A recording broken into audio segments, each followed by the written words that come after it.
Hey guys, Cameron with Iron Force Knives here. Just want to do a quick shop tour since it's been a long time since I updated anything. So, I'm going to go through all the areas, kind of talk about everything, and yeah. First, this is the new knife that I make, the Remix.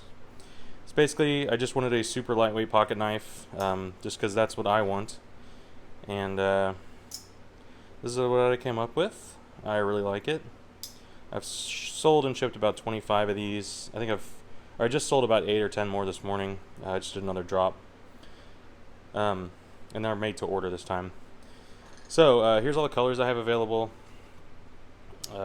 Red, emerald, blue, purple, steel gray, orange, bronze, copper, and black. And there's 2 different blade finishes. This one is luster, and then these are matte. So they're both kind of shiny. This one has an extra step that makes it even shinier, which I really like. Yeah, obviously this one isn't done. Actually, these are all these are scrap parts. These are all just color samples essentially. Because I've made a lot of handles and scrapped a lot of handles and also blades. I just have a drawer of friends and family knives that are just waiting to be finished, if I can finish them. Anywho, alright, back at it. This is my primary workbench. Got a lot of storage underneath, and I need all of it for the most part. I took out everything that I really didn't need in my little workspace that I could. That was a major help. It took me a while to figure that out. I don't know why. This workbench does everything. This is where I cut my paper for my boxes, fold my paper, deboss my packaging. This is a new stamp that I made. It's really nice. You just align it up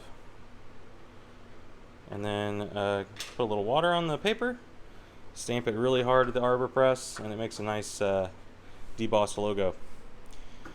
Alright, so yeah, main workbench. Let me zoom out a little bit, might be a little easier.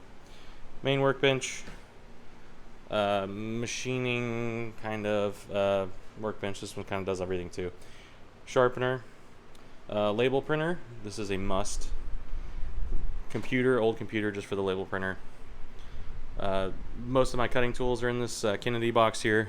Got another Kennedy box that my dad bought before he went into the Air Force in like 1975. Here's the Fadal. This is kind of new-ish, I guess. It's a 3016L. It still needs a little work. The spindle motor isn't balanced. When I bought it, the spindle was bad. The spindle motor was bad. Really out of balance. And basically I put a new spindle in. It was $3,000. Crashed it almost immediately. So now it sounds a little different, but it still works fine. Not ideal. But I'll still run it. It'll probably last years still. That's what I've heard. The motor, I took it apart, put new bearings in, tried to balance it myself. Didn't work that great. I mean, I added 2 ounces of weight to it, and it helped a lot. But above about 4,500 to 5,000 RPM, it starts to get really vibraty. Like I can hear it all the way across the house.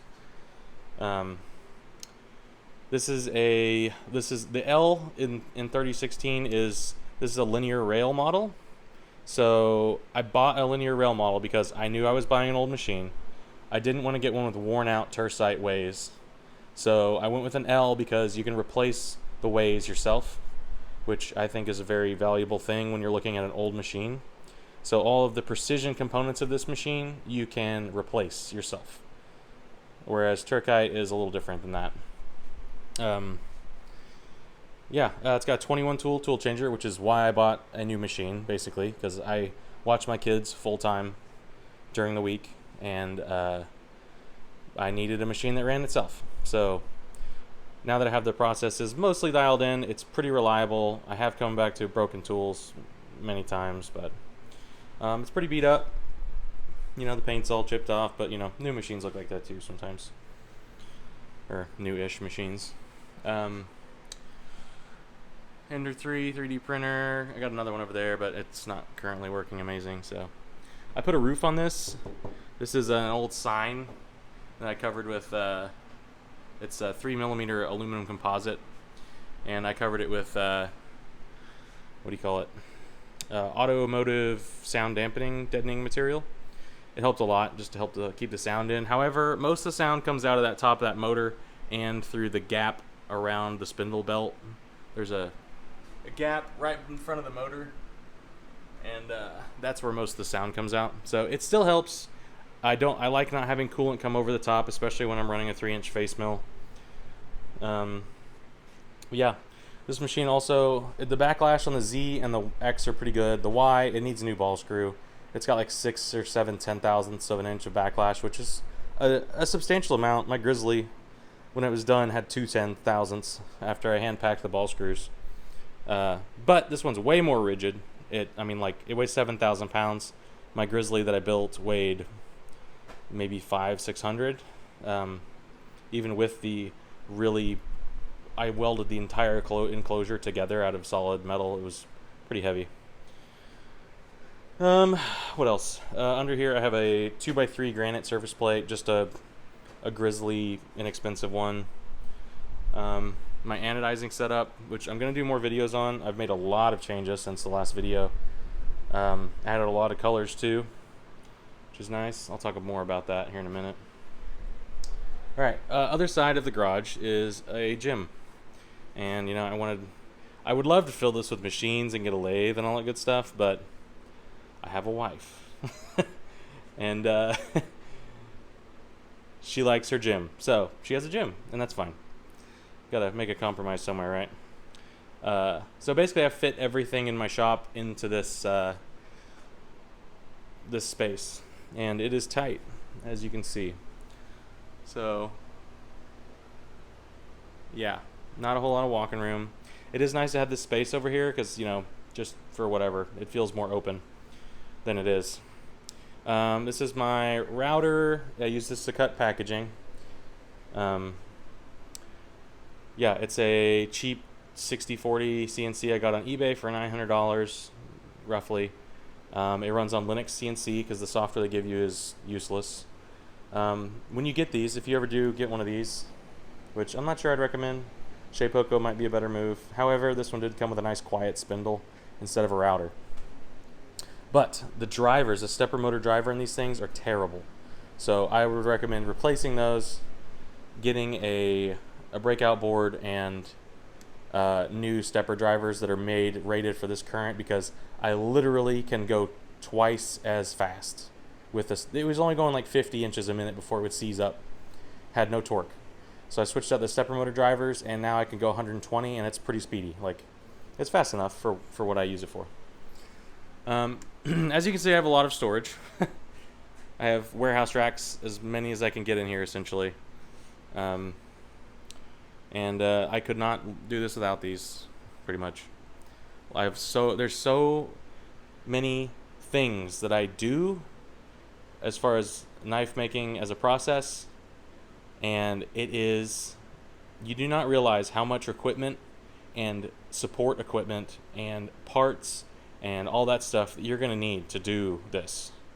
Like, if you're trying to do all the things that I'm trying to do, which is arguably not the way to do it, I don't know, I guess I like doing it. I like being a part of every step of the process. So I do everything. So I machine aluminum. I anodize my own aluminum. I vapor blast my own aluminum. I do all the hand finishing on the aluminum. I lap the aluminum handles. That's just the aluminum. I machine my own packaging from wood, cut my packaging from paper cardstock, fold it myself, deboss the logo myself, and box them up myself.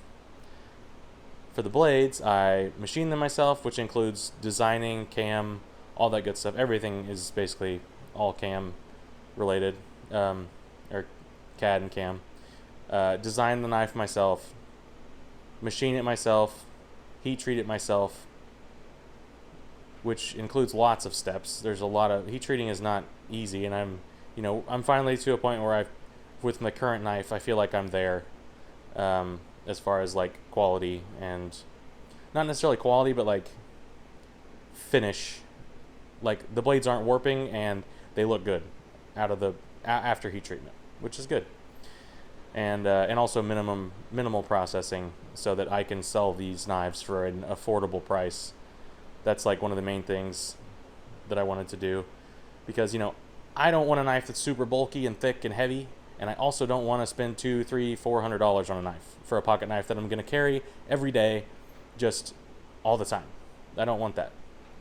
$200, yeah, I'd pay $200, $300 maybe, but like personally, I wanted something that was affordable, so that's why I made this knife, and I've kind of designed it around being ease of manufacture for my processes.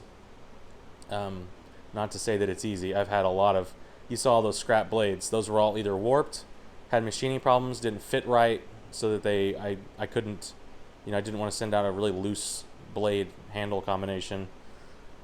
So it's just a big, massive learning curve. I'm finally getting there. I hope I'm going to be able to make about at least 10 a week. We'll see. I don't know. But that's kind of my process behind this. But okay, I'm getting sidetracked, as I tend to do. So yeah, this is all storage. Router works great. All it does is cut boxes. This is my vapor blasting cabinet for glass beads. This is my vapor blasting cabinet for aluminum oxide. The back of the milling machine, big old dirty area. There's just, you need buckets for chips and all that good stuff, and all that stuff takes up room. I've got an autofill situation, but I haven't quite fixed that yet.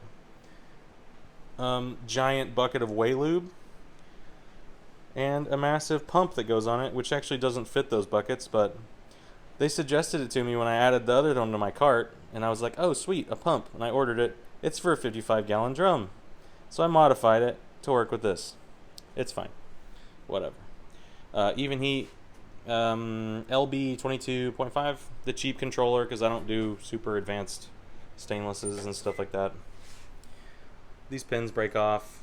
I think Aaron Goff recommended using nickel pins instead, which I need to look into because mine are breaking. You just tap them and they snap off. This machine runs on 3-phase, 220-volt power. And I thought that I was going to be able to convert this machine to run on single phase 220, but it does not. So I got it in and I realized it is not a DC servo machine. It is AC servos. Great for accuracy, and it's just newer technology. It's better in pretty much every way. I think the resolution is maybe, can't remember the exact numbers, but the resolution I think on this machine is 10 millionths. Just good enough for me. So I had to buy a rotary phase converter, an extra $2,000 I did not know I was gonna have to spend. So yeah, this is a 20 horsepower American Rotary AD. The AD is the floor model, I think. They don't put the, okay, I'm trying to remember. I thought it was an ADF or something like that. Anyway, 20 horsepower, it's on the floor, it's whatever, works great. It's really loud and annoying, so if you could avoid those, that'd be cool. Not necessarily this exact phase converter, but rotary phase converters in general. Phase Perfects cost about 3 times the price, 2 to 3 times the price. That's why I didn't get one of those.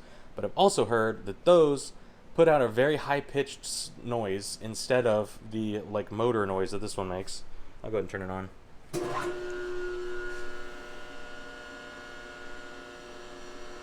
So yeah,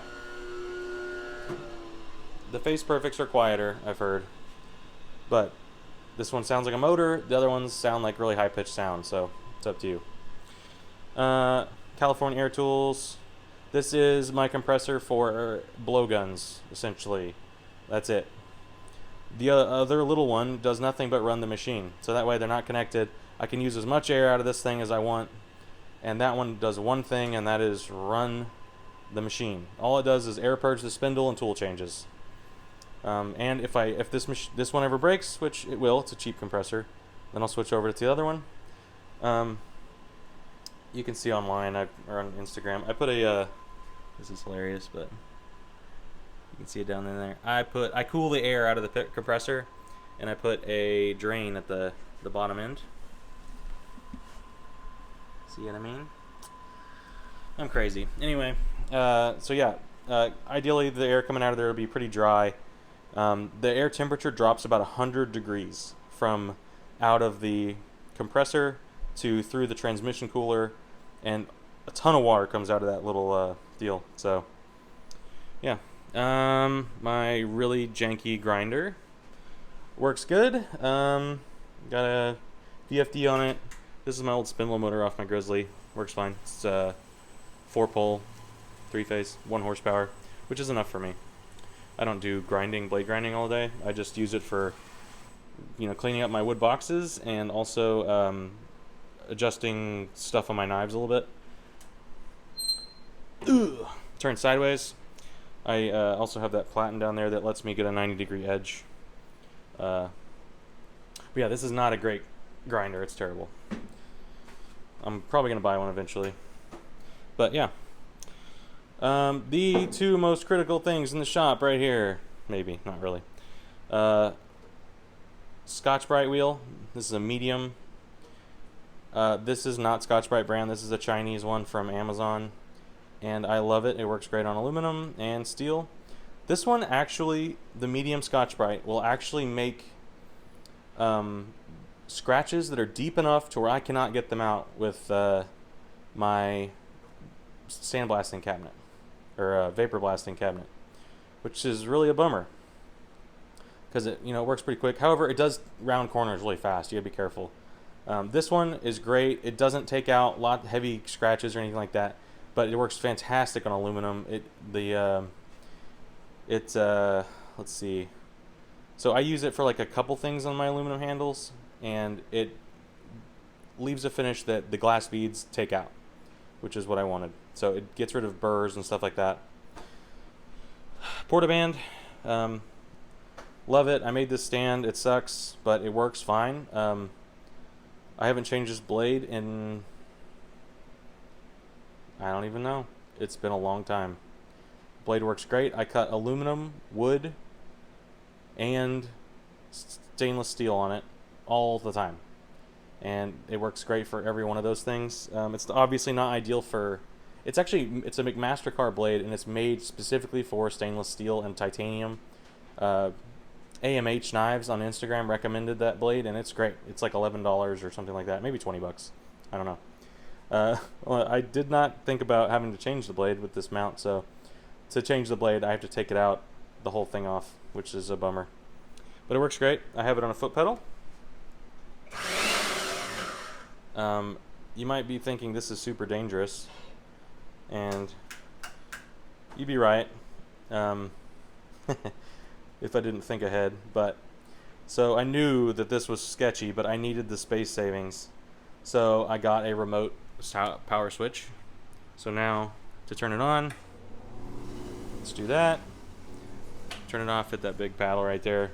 I don't have to worry about when I'm cutting bumping into this thing and turning it on, basically. So yeah, this whole corner is a mess just because that's the way it is. Air filtration. So this makes dust, this makes dust, and I just wanted that. I don't use it all the time. I only use it when I cut, but it's a big plywood box. I made this for free, essentially, and because I had plywood. It's a restaurant grease filter, right? I put a bunch of magnets on it. I initially built this for my CNC surface grinder that I built, which worked, but it wasn't consistent enough, so I got rid of it. Anyway, so there's the restaurant filter. Then there's like a finer metal filter, which I spray with air filter oil, and it actually grabs a good amount of stuff. And then there is a Merv 13, I believe, 4-inch thick filter up there. I'm thinking about going to a 2-inch ones. This thing's adaptable. I can kind of make it whatever I want. I normally have a little remote switch I can press right here to turn it on. It's also got it's 450 cubic feet a minute. It's a squirrel cage blower. It's pretty quiet, but not super duper quiet. but it's really nice. Works good. It might be advisable to buy like a pre-made one though. 8,000 watt heater. It's a Mr. or Doctor heater, I guess. Huh? Works really well. Heats my garage nicely. You might have noticed the holes. I insulated the walls and the ceiling and the garage door whenever I moved in. So you can see I put those insulation panels on. Those were like under $200 for the whole garage door, and this is a 16-foot, I think, garage door. The whole shop's 18 by 20, I think. So yeah, I put those panels in. Massive difference, mostly for sound. Out by the road, which is 50, 70 feet to the actual like cul-de-sac that we live on, you can barely hear the machine running. Like, it's not loud at all. It's really nice. Yeah, but yeah, we blew in insulation in the walls. Someone wanted to charge me $3,000 to do our whole house, and I said no. I did it for $400, and I did the walls and the entire house and the garage roof for like under $500. It was so worth it. All right, well, let's talk about vapor blasting. Vapor blasting is amazing, and it's my favorite process. It is great. That's it. That's all you need to know. This is so I have two different cabinets. This one's for glass beads. I bought this on eBay. It was like $170. It was made to be a dry blasting cabinet. I didn't want dry blasting, because dust is awful and you don't want to breathe that all the time. It just sucks. It gets everywhere. Well, when you make it a wet blast, it doesn't do that at all. There's no dust. It's just, humidity maybe, some mist maybe, but nothing comes out of the cabinet. It's fantastic. The better thing about it is that it makes it's a much more forgiving than dry blasting. Like, the water really like tones down the abrasive a little bit and smooths it out. It's like the blending wheel or the buffing, the Scotch-Brite wheel of the blasting world. It does not hide everything. It doesn't hide much, actually. It does hide some, and it is great. So as long as your bevel, like I don't touch the bevels off the machine. I don't hit on the Scotch-Brite wheel or anything.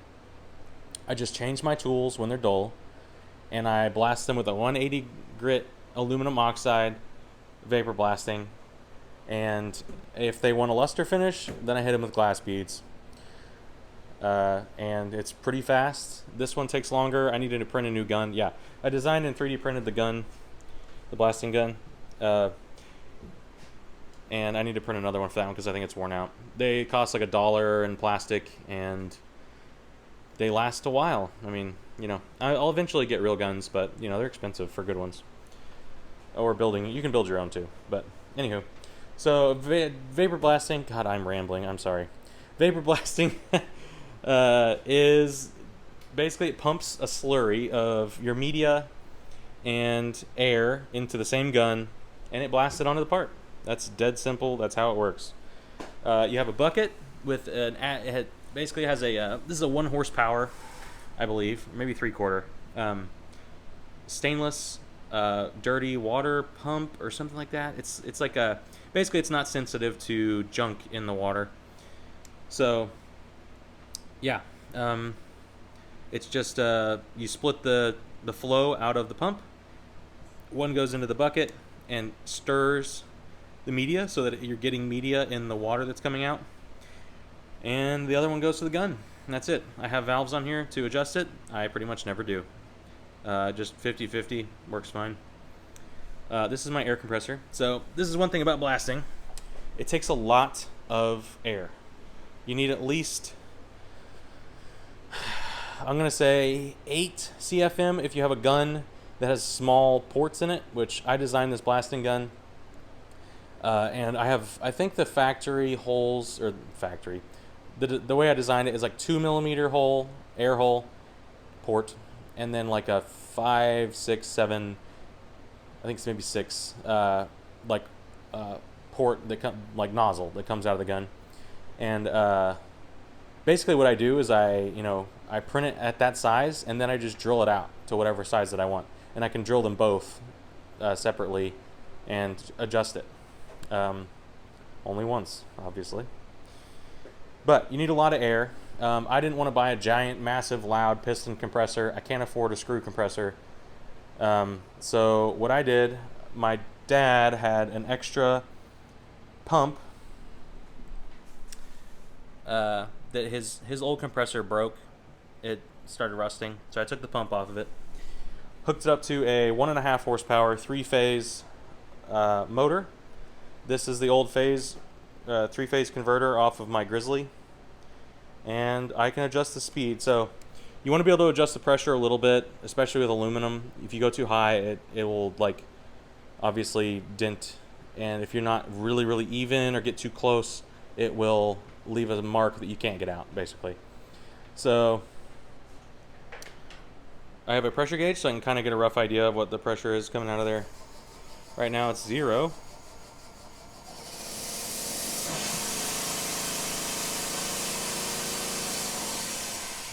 So this is just pure. I don't need 120 pounds of pressure. I need 30, 40, somewhere in there, whatever. Not that much. So what I did, I just have a pump. All it does is pump volume. There's no valves in between this thing and the gun. It's just straight to the gun, except for this one, which goes through a quick disconnect, which those limit a lot. But I also wanted to be able to detach this from my other cabinet. So these valves let me change which cabinet this pressure goes to, the airflow, and that works great because then I only have to have one compressor. I will probably change this around a lot. This is kind of new. The air coming out of the pump's very hot, so most of the time the air gets cooled down in the tank and then goes out. Well, all your water gets deposited in the tank, which is why I put a drain after the cooler on that thing. But I don't really care about this being wet. This is a wet blasting situation. I do not care if the air is dry or wet. Don't care. It can be full of water. I don't care.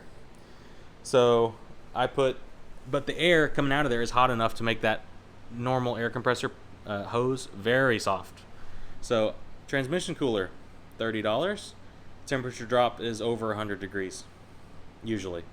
So but when it comes out of directly out of here, it's like almost 180 degrees on when it comes in, and when it comes back out, it is pretty good, and that's without even a fan on it.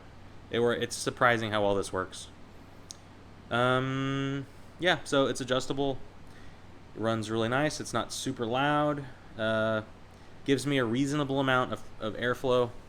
I don't know how much. I could do the math and figure out how many RPMs and all that good stuff it is, but I don't care. It works. Yeah, so this one, same thing. Water pump. There's a light that the switch is really hard to get to on the backside. Need to fix that. This is a Harbor Freight cabinet. This is what happens when you have a Harbor Freight cabinet. You open the door, everything falls off the door and onto the shelf. It's unfortunate. However, it is more comfortable. I don't know if it's just the height or what. I tried to lift my other one up really high. It's still a little short. I'm a pretty tall dude. I'm 6'5", 6'6". So, like, this is really tall, if you can't tell. You can see the top of the machine in the blasting cabinet. Maybe it's just the armholes are too close together. This one's not as comfortable as this one. But that one makes a giant mess. This one's great because you can just open this door and you can wash your... I mean, like, I literally just rinse my parts off. This is... Oh, I don't have my nozzle over here, but... I usually put a nozzle on here. Yeah, so you rinse your parts off so your glass beads stay in the cabinet and your parts are cleaner. That's it. The top door is really nice. However, you're pumping them. These things don't have a large enough air hole in the back, and they will the whole cabinet pressurizes. The gloves suck around your hand. It pushes the air, like it pressurizes the box. I put a big shield on it.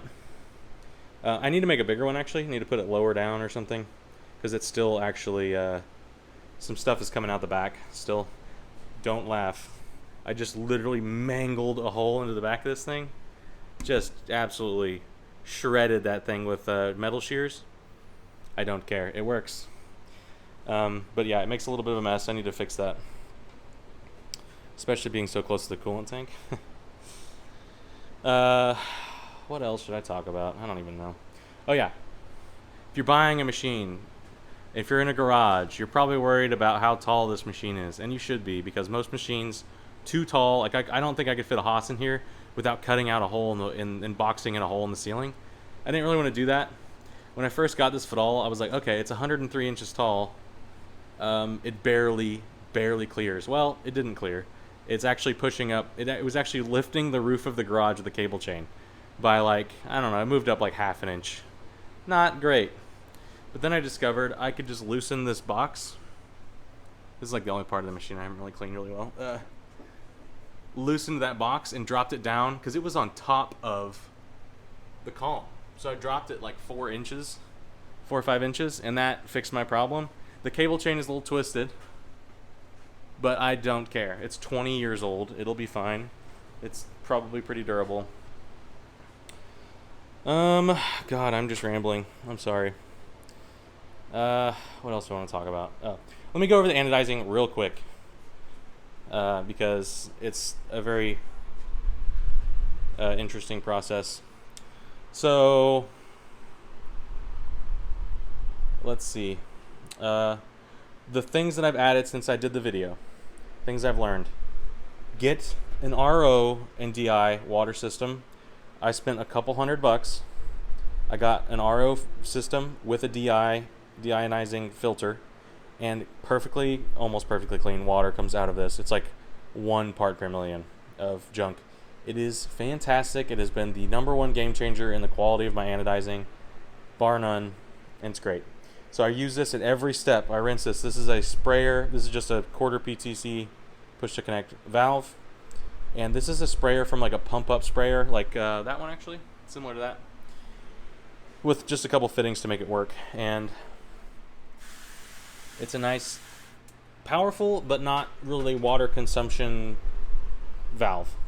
I also have a valve right here that I use for filling things. So if I need to add water to something, I use it to fill up my sharpening, water sharpening wheel all the time.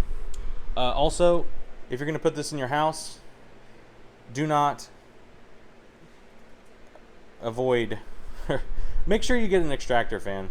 I didn't have any problems or anything, but like, it is such a good peace of mind.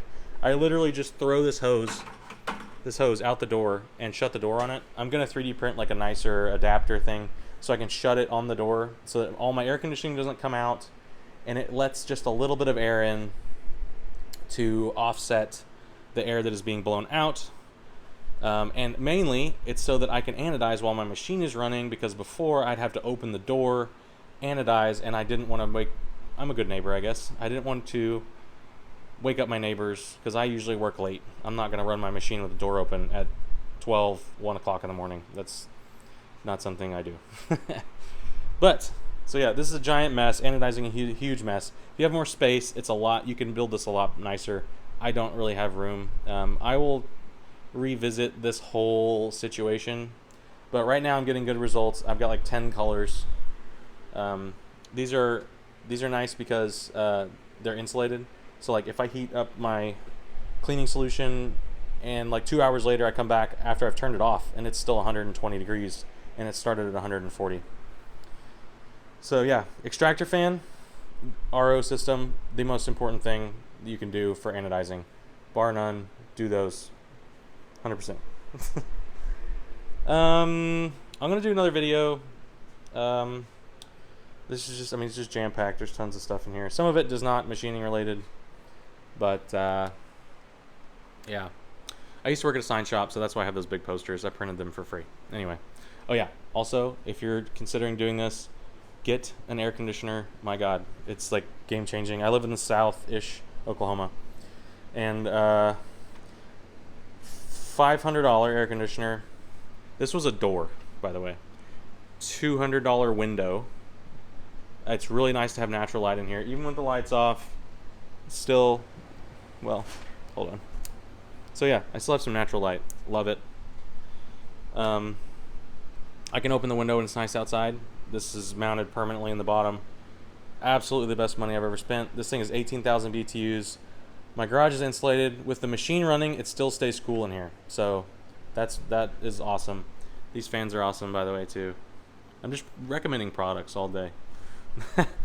These are oscillating fans. $35 for two on Amazon. Can't beat it. Anyway, I think that's it. If you guys have any questions or video suggestions, like more information on what you guys want to learn about as far as my processes, I'll probably also be going through a video on how every step of the process of making my new knife. Yeah. If you got any questions, let me know. Thank you guys for watching. I'm sorry this was so rambly and I'm just talking really fast. But hopefully you won't have to hit the times and a half button on the on YouTube like I do sometimes. Anyway, thanks for watching, everybody. See you guys in the next video.